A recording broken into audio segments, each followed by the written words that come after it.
ओम श्री परमात्मे नमः। गुरु जी की वाणी।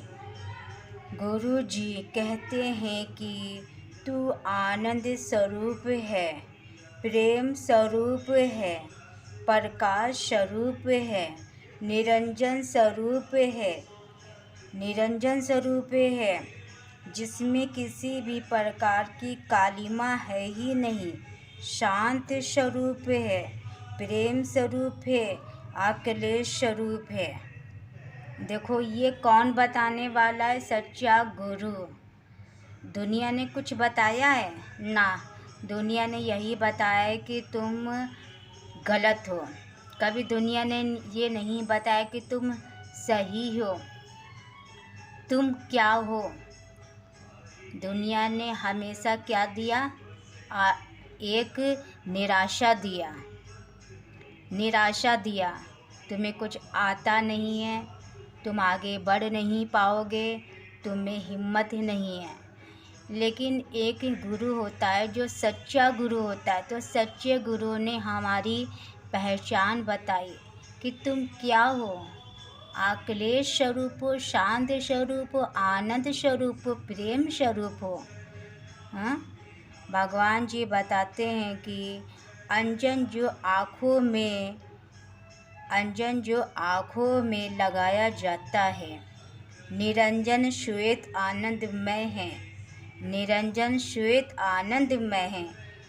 भगवान जी कहते हैं कि अपने को शुद्ध परमात्मा जानो। भगवान जी बताते हैं कि अपने को भगवान के आनंद में रख कर देखो कितना आनंद आता है। भगवान जी के आनंद में कितना आनंद आता है, कितना आनंद आता है। भगवान जी कितना थैंक यू। हम लोग भगवान जी को लाख लाख शुक्र करें कि हाँ ऐसा ज्ञान हमें मिला। क्या थे परिवार में, कितना करते करते चले आए लेकिन कभी कुछ नहीं मिला। आज भगवान मिला तो अपनी पहचान बताई कि तुम आनंद स्वरूप हो। कोई छोटी चीज़ थोड़ी ना हो। भगवान ने रहना सिखाया, मुस्कुराना सिखाया। मुस्कान भगवान ने दी। घर में क्या मुस्कान मिलती है? नहीं मिलती है। चिंता, मम्मी आज मेरे पास ये नहीं है।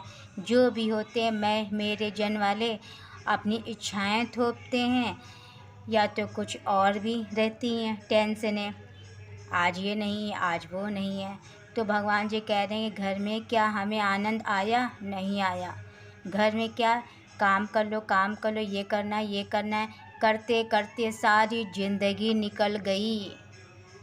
करते करते सारी ज़िंदगी निकल गई लेकिन कुछ भी हाथ नहीं आया। कुछ हाथ आता ही नहीं है। भगवान जी बताते हैं कि आत्मा सबसे न्यारी है। आत्मा में रह जाओ, आत्मा में आ जाओगे, सबसे न्यारे हो जाओगे। अगर अकेले भी हो ना तभी भी तुम कितने शांत रहोगे, मुस्कुराए रहोगे। अगर भीड़ में रहोगे ना तभी भी जैसे लगेगा बड़े थके हैं। भगवान जी क्या कहते हैं? परिवार में रहते तो हैं लेकिन आनंद में कहाँ रह पाते हैं। आनंद में नहीं रह पाते हैं। आनंद में नहीं रह पाते हैं। जब अकेले होते हैं तभी आनंद का मज़ा आता है। भगवान जी कह रहे हैं अकेले देखो, लेट जाओ, परमात्मा का नाम लो, कितना आनंद आता है। नींद भी कितनी अच्छी आती है। लेकिन मैं मेरे जन वालों की चिंताएं जब आती हैं तो ना नींद भी नहीं आती है, नींद भी चली जाती है। तो भगवान जी कहते हैं कि अगर आत्मा में आओगे सारे तुम्हारे दुख दर्द दूर हो जाएंगे। और भगवान जी बताते हैं कि आत्मा तो अजर है, आत्मा तो अजर है, अमर है, अविनाशी है। कोई भी शस्त्र इसे काट नहीं सकता है, जल इसे गीला नहीं कर सकता है। हाँ, ये तो सत्य सच्चिदानंद घन प्रेम आनंद एवं प्रकाश स्वरूप है। वे तो अविनाशी है। देखो आत्मा का विनाशी नहीं है। आत्मा का विनाश नहीं है। संसार में संसार में सारी वस्तु बदलने वाली है, सब कुछ जाने वाला है, लेकिन आत्मा एक सत्य है जो सत्य ही रहेगा, ना तो गया है ना तो जाएगा। आगे भी था, अब भी है और आगे भी रहेगा।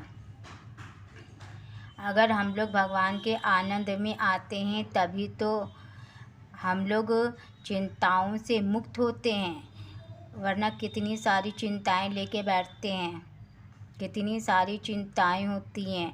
तो भगवान जी कहते हैं चिंताओं से मुक्त रहो, आनंद स्वरूप में रहो, तभी तुम जीना सीखोगे, तभी तुम्हें जीना आएगा। भगवान जी बताते हैं कि आत्मा का अंत नहीं है, वे तो तीनों काल में रहने वाली है, पहले भी थी, अब भी और आगे भी रहेगी। इसलिए भगवान जी कहते हैं कि आत्मा का कभी नाश हुआ ही नहीं है। भगवान जी बताते हैं कि तू अपने को आत्मा परमात्मा जानो। भगवान जी कहते हैं कि अपने को आत्मा कहने में कितनी देरी लगती है, अपने को आत्मा कहने में कितनी देरी लगती है। भगवान जी कहते कितने कंजूस हो, सब आत्मा परमात्मा है, तू भी आत्मा परमात्मा है। ओम श्री परमात्मे नमो नमः। हरि ओम।